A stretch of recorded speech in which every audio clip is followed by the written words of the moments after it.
In this video, you'll learn how on-demand jobs work through a short demo. As a quick review, on-demand jobs allow you to take one or more files on your local machine and send them to Unstructured.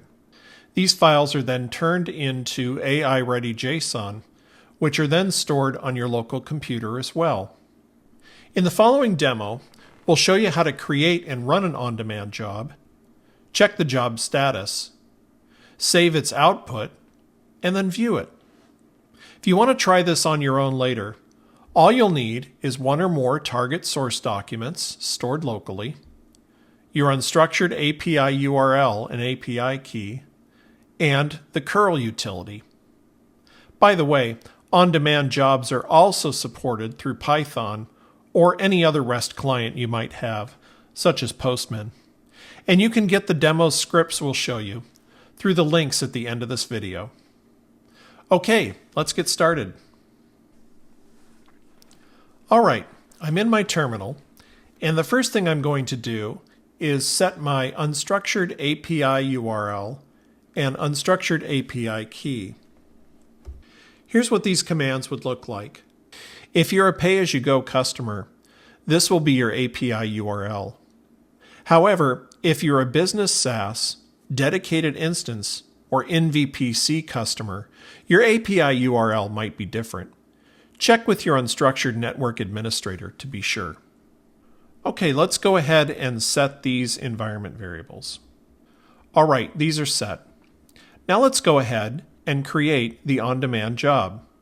Here's what it looks like. All right, so the first thing we do is we make a post command to this URL/jobs. We pass it our API key. And in this case, we're going to use a workflow that already has a number of workflow nodes already specified. This is called a workflow template. In this case, we use the name of the template. This will include things like high-resolution partitioning, image description enrichments, and a number of other enrichments.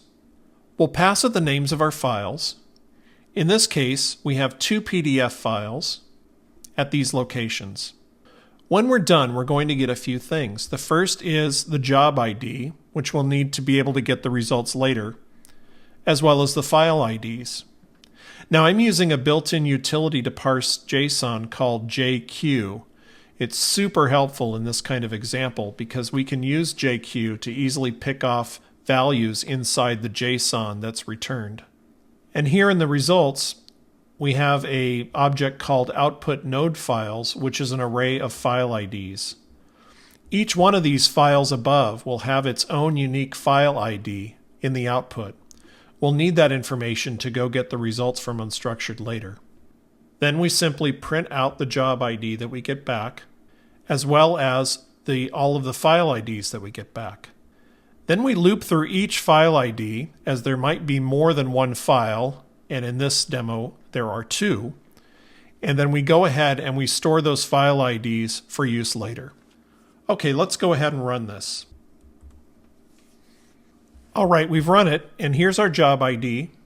And here are the file IDs that Unstructured gives back to us. We'll need these unique file IDs to go get the job results. The next thing we want to do is make sure that the job is completed before we go on. If the job isn't completed when we try to go get the results, we won't get the information back yet because it won't be available. Here's the script for checking the job status. Again, we're passing the URL along with the job ID and our unstructured API key. And in the JSON response, we're simply looking for the status field. Let's go ahead and run that now. All right, we see that the job status is indeed completed, so we can move on. Let's go ahead and get those results back from Unstructured and store the AI-ready data on our local machine. Here's what the code looks like. We're going to do a simple loop through all of those file IDs we got from earlier. And for each file ID, we're going to use the job ID as well as the file ID itself, and of course, as always, our unstructured API key to go get the results. And we'll save it as the file ID and then _results.json. We'll then print what that name of the file is. Okay, let's go run this now. All right, so we've downloaded 2 files. Here's the AI-ready data for that first file. That's the file name. And here's the second one. Let's go take a look at this first file right here.